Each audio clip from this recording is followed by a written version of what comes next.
Hi all. Now we are going to discuss on the average lumen method. It is a simplified way of calculating the average uniform illuminance on an interior plane. And it takes into account the effect of surface reflectances, that is from the floor, from the ceiling, and also from the side walls. And it also takes into account the light losses which is going to occur from the lamp output because of the deterioration which is happening inside the lamp. And this method is basically developed from the fact that 1 lux is the illuminance on a surface of 1 square meter having a light flux of 1 lumen. So it's very easy to understand from the formula.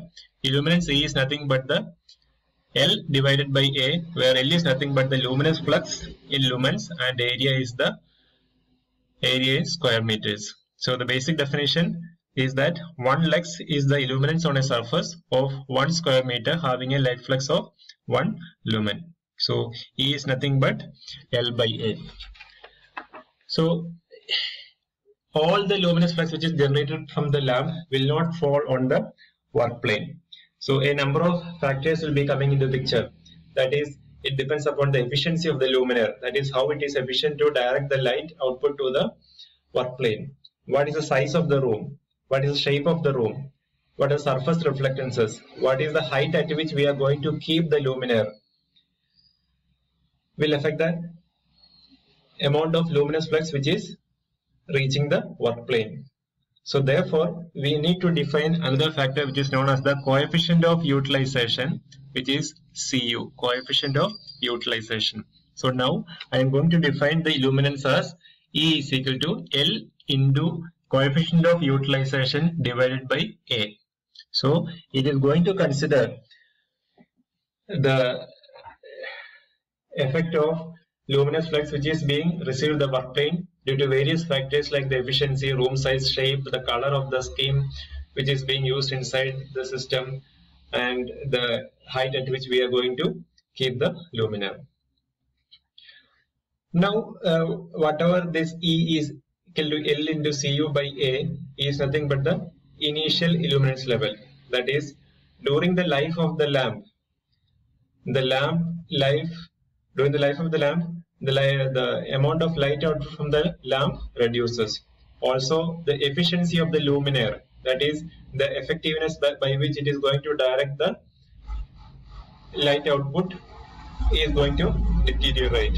That is, the reflectors which is being used inside the luminaires will be deteriorating over time, and therefore the reflectivity reduces.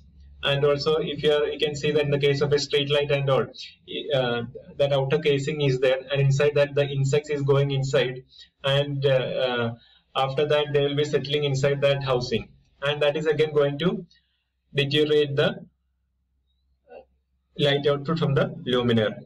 So over a period of time, the dust will be accumulating, the lamp lumen output will be depreciating, and therefore the amount of actual illuminance which we receive at the work plane will be still reduced, and that is defined by another factor which is known as the light loss factor. So the luminaire, lamp, and even the surface will accumulate dust over a period of time, and the lamp lumen output will depreciate with the time. And therefore now we can see that E is nothing but L into Cu into LLF divided by A. So here this L is nothing but the total luminous output from all the luminaires inside a particular lump. So E is nothing but L into Cu into LLF divided by A. Now this formula again we can rewrite it as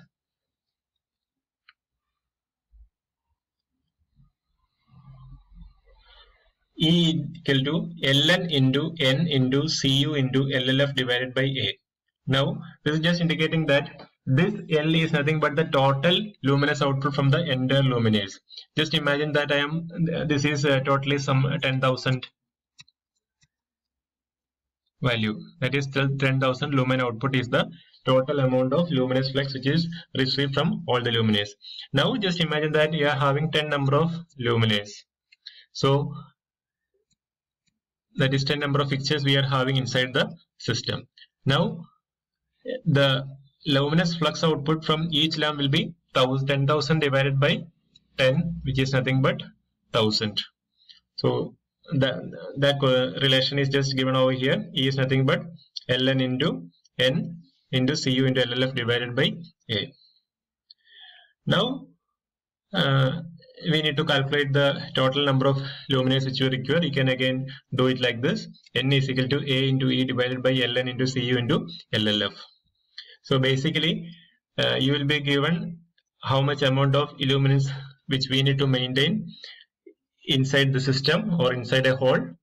That will be E will be given to you, or as per the IS standards we need to choose.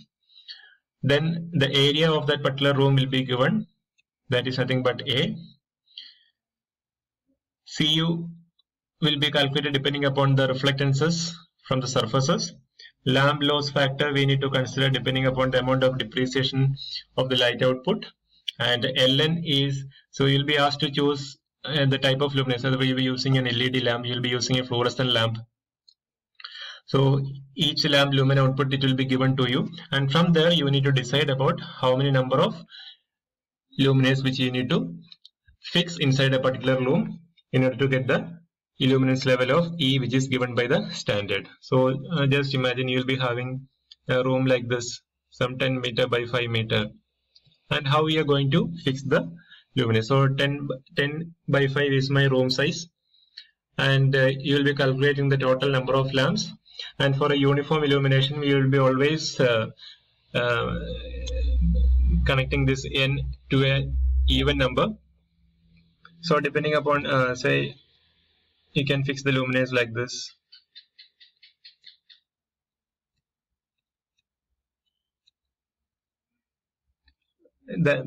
Those things will be coming after the calculating points, and you need to find out the spacing, what should be the spacing from the wall, should be the spacing between the lamps, horizontal wise and also in the vertical wise.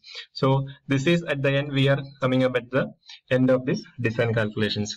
You'll be arriving at how you will be arranging your luminaires inside the room by giving proper spacing between the luminaires and also by giving the exact illumination as per the question. Now we will just see in detail the lumen output and the coefficient of utilization and also the light loss factor.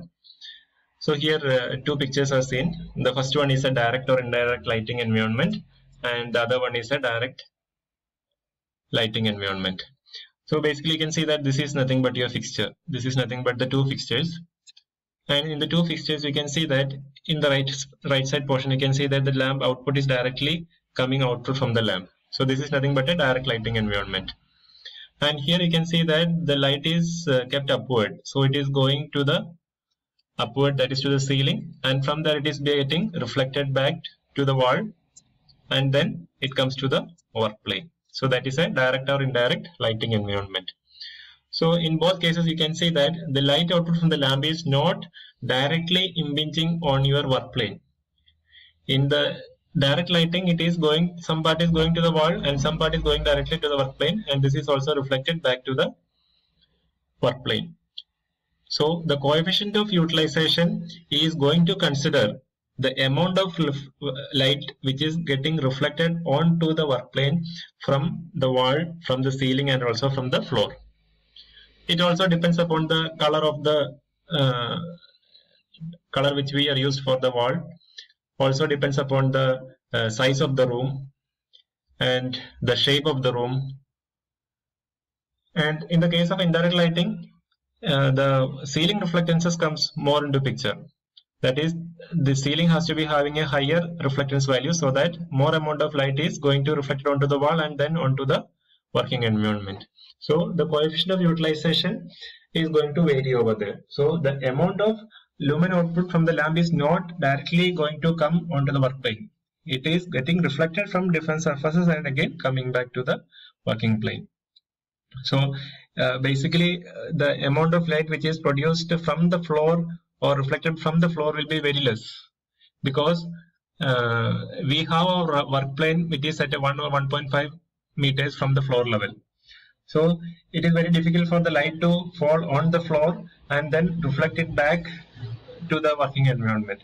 So it will be possible when we are doing our work environment on the floor itself, it has an effect. But generally the CU values has a less effect with the floor reflectances, but has a greater effect in the case of wall and ceiling reflectances. And for wall reflectances, it is basically it is for the direct lighting, and for ceiling reflectances as a values for an indirect lighting environment. In the next lecture, we will see in detail the light loss factor LLF. Thank you.